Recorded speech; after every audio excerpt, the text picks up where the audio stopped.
बिस्मिल्लाहिर्रहमानिर्रहीम। मैं हूं हाफिज़ एहसान अहमद और आज आपके साथ एक नए प्रोग्राम में एनालिस्ट बाइट में आज जो इस्लामाबाद हाई कोर्ट के अंदर अल अज़ीज़िया रेफरेंस की अपील्स के ऊपर जो प्रोसीडिंग्स हुई है, जिसको प्रिजाइड किया है honourable chief justice Islamabad high court और उनके साथ एक और जज साहब है, उन्होंने बैठ के आज इस पर प्रोसीडिंग्स की है। इसका थोड़ा सा मैं आपको बैकग्राउंड बताऊँगा ताकि फिर आपको इसका अंदाज़ा होगा कि किस तरह चीज़ें जो हैं वो बिल्डअप हुई और अब किस तरह चीज़ें जो हैं अब इसके कंक्लूजन की तरफ जा रही हैं। ये सारा जो प्रोसेस था ये नवंबर 2016 के अंदर सुप्रीम कोर्ट ऑफ पाकिस्तान के अंदर एक आर्टिकल 184(3) के अंदर पटिशन्स फाइल की गई और उससे पहले इस पूरे मुल्क के अंदर एक पनामा का इशू था कि जिसके अंदर बहुत सारे पाकिस्तानी थे जिनके एसेट्स बाहर के ममालिक के अंदर थे और उनको एक वेबसाइट के ज़रिए जो है वो डिस्क्लोज़ किया गया और पाकिस्तान के अंदर एक पॉलिटिकल कंट्रोवर्सी जो है वो स्टार्ट हुई और अल्टीमेटली वो लैंड किया उसने सुप्रीम कोर्ट ऑफ पाकिस्तान के अंदर। और सुप्रीम कोर्ट ऑफ पाकिस्तान के अंदर ये प्रोसीडिंग्स जो हैं वो चलती रहीं और अप्रैल 2018 के अंदर एक सुप्रीम कोर्ट की जजमेंट आई और उस जजमेंट के ऊपर उन्होंने कहा कि इसको इन्वेस्टिगेट फर्दर जो है वो किया जाए। उसके ऊपर एक जॉइंट इन्वेस्टिगेशन टीम बनी और उस जॉइंट इन्वेस्टिगेशन टीम बनने के बाद 28 जुलाई 2017 को सुप्रीम कोर्ट ऑफ पाकिस्तान के 5 मेंबर्स बेंच ने फैसला दिया और 5 मेंबर्स बेंच ने मियां नवाज शरीफ साहब को डिस्क्वालीफाई कर दिया 62(1)(h) के नीचे। और उसके बाद ये कहा कि जो रेफरेंसेस हैं वो नैब प्रॉपर प्रोसीजर को अडॉप्ट करके जो कंसर्न्ड नैब कोर्ट्स हैं उसके ऊपर फाइल करे। उसके बाद जब जजमेंट आई तो मियां साहब प्राइम मिनिस्टर ऑफिस से रिमूव कर दिए गए और वो चले गए और उसके बाद नए प्राइम मिनिस्टर ने ओथ लिया और उसके बाद ये रेफरेंसेस की इन्वेस्टिगेशंस और ये मामला चलते चलाते जो है जब लैंड किया जो नैब कोर्ट्स हैं तो वहाँ पे 3 रेफरेंसेस फाइल हुए। एक रेफरेंसेस फाइल हुआ एवन फील्ड अपार्टमेंट से रिलेटेड, दूसरा अल अज़ीज़िया स्टील मिल से मुतल्लिका था और तीसरा फ्लैगशिप रेफरेंस जो है वो फाइल हुआ। और पहला जो फैसला आया वो आया एवन फील्ड के अंदर। आखिर 9 माह के ट्रायल के बाद मियां नवाज शरीफ साहब को एवन फील्ड केस के अंदर 10 साल की सज़ा सुनाई गई और उनकी जो बेटी थी उनको भी इस केस के अंदर कॉन्विक्ट किया गया और उनके जो दामाद थे उनको भी इस केस के अंदर कॉन्विक्ट किया गया। उसके बाद 2 रेफरेंसेस और थे जो नैब कोर्ट के अंदर चल रहे थे और उन फैसले 2 इकट्ठे आए और वो आए दिसंबर 2018 के अंदर, जिसमें फ्लैगशिप के अंदर मियां साहब को एक्विट कर दिया गया और अल अज़ीज़िया के अंदर मियां साहब को 7 साल की सज़ा दी गई और 1.2 बिलियन जो है उसके अंदर फ़ाइन किया गया और सेक्शन 10 के नीचे उन्हें सज़ा दी गई और उसका मतलब ये था कि आप 10 साल के लिए किसी भी पब्लिक ऑफिस के अंदर डिसक्वालीफाई कर देते हैं।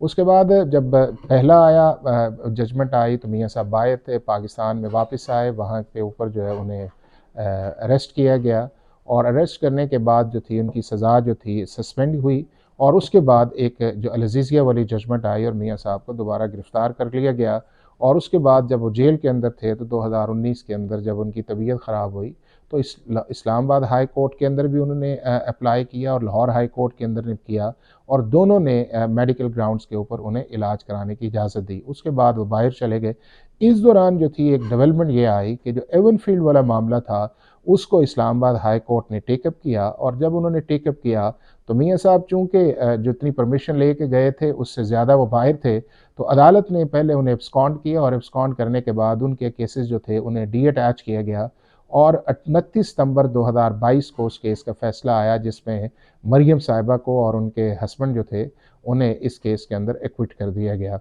अब जब मियां साहब वापस आए हैं पिछले अक्टूबर के अंदर आए तो अक्टूबर के अंदर उन्होंने प्रोटेक्टिव बेल मिली जो एक अनप्रेसिडेंटेड चीज़ थी। फिर उसके बाद उनकी जो सस्पेंशन थी पंजाब गवर्नमेंट ने की वो भी एक अनप्रेसिडेंटेड चीज़ थी। फिर नैब के अंदर जो अपील्स जो उनकी थी इस्लामाबाद हाई कोर्ट के अंदर वहाँ के ऊपर भी जो नैब था उसका प्रोसिक्यूशन के अंदर है उन्होंने हर चीज़ के अंदर ये कहा कि जी हमें इनकी किसी भी एप्लीकेशन जो दोनों चल रही थी रेस्टोरेशंस की उसके ऊपर हमें एतराज़ नहीं है। उसके बाद ये मामला जो है जब अपील्स दोबारा फिक्स हुई तो पहले जो फैसला आया वो आया 29 नवंबर 2023 को, जिसके अंदर मियां साहब को एवन फील्ड के अंदर एक्विट कर दिया गया और अब एक ही केस बाकी था और वो था अल अज़ीज़िया। और अल अज़ीज़िया के अंदर वो सस्पेंशन ऑफ सेंटेंस जो है वो एग्जेक्टिव साइड पे हुई है, सेक्शन 402 जो है CRPC का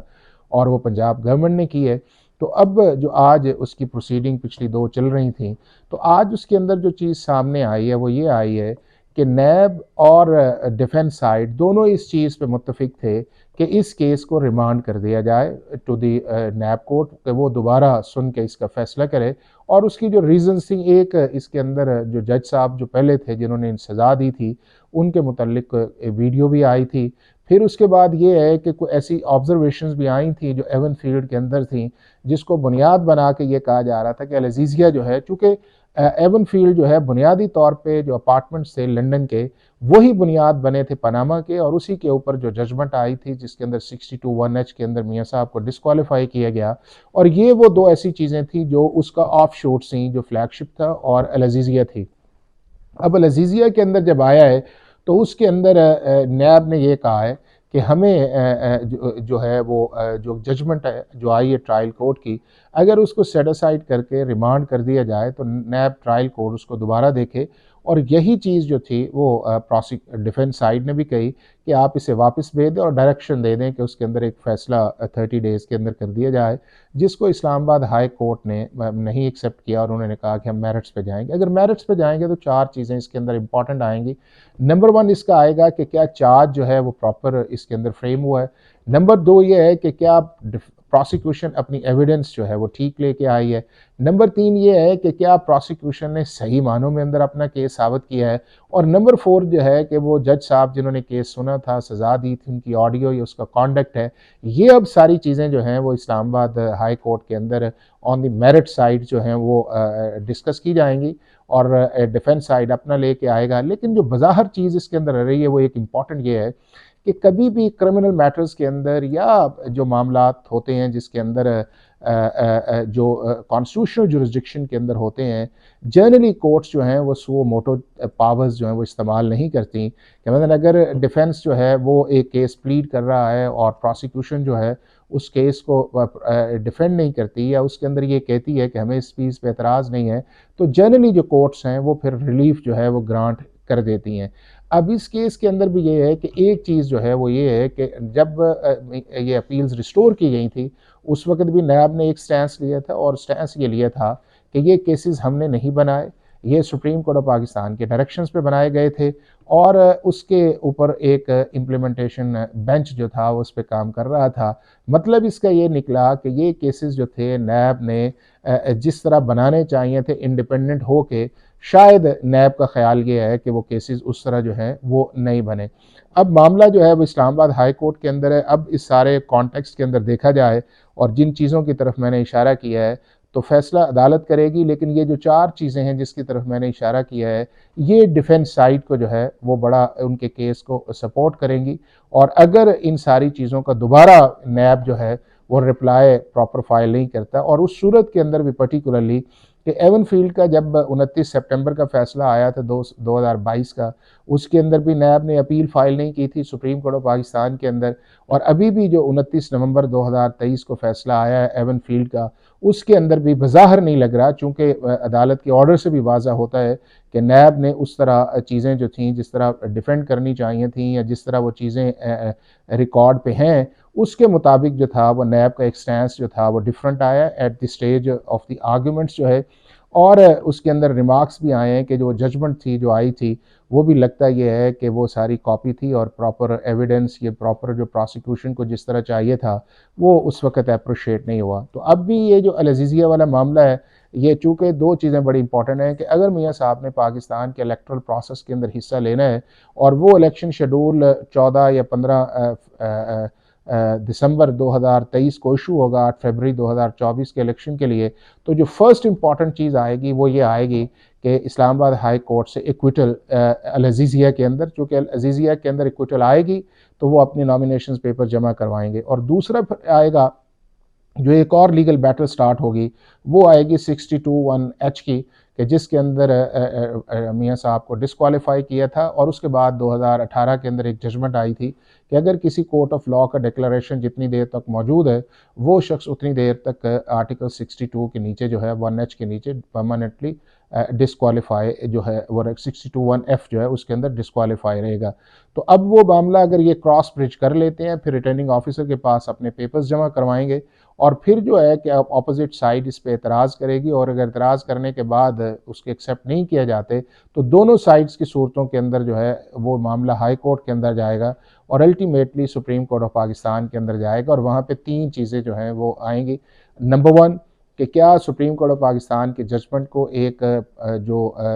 एक्ट ऑफ पार्लियामेंट है उसके ज़रिए नलीफाई किया जा सकता है। दूसरा उसके अंदर सवाल ये आएगा कि क्या जो रिट्रोस्पेक्टिव इफेक्ट है वो इस लेजिस्लेशन का जो सेक्शन 232 के नीचे लास्ट गवर्नमेंट ने जाते हुए अमेंडमेंट की थी कि अगर किसी जगह लाइफ टाइम डिस्क्वालिफिकेशन पीरियड मौजूद नहीं है तो वहाँ पे पीरियड जो है वो 5 साल कंसिडर किया जाएगा, और उसको 2010 से इफेक्टिव डेट दी गई थी। तो ये क्वेश्चन आएगा कि क्या उसका रिट्रोस्पेक्टिव इफेक्ट है। और तीसरा उसके अंदर ये आएगा कि क्या सुप्रीम कोर्ट ऑफ पाकिस्तान जो है उसकी 2 जजमेंट्स जो इस पे मौजूद हैं, पनामा वाली जजमेंट भी 2017 वाली और 2018 वाली, क्या उन जजमेंट को रिविजिट करने की ज़रूरत है, या जो पार्लियामेंट ने 232 सेक्शन इलेक्शन एक्ट के अंदर अमेंडमेंट दी है वो ठीक है। तो ये सारी चीज़ें जो हैं, ये लीगल चैलेंजेस जो हैं वो अगले कुछ हफ्तों के अंदर पाकिस्तान के पॉलिटिकल सिनेरियो के अंदर मौजूद रहेंगे, और अल्टीमेटली ये इशू जो है, चाहे इक्विटल है चाहे डिस्क्वालिफिकेशन का मामला है, इनको डिसाइड जो है हमारी अदालतों ने ही करना है।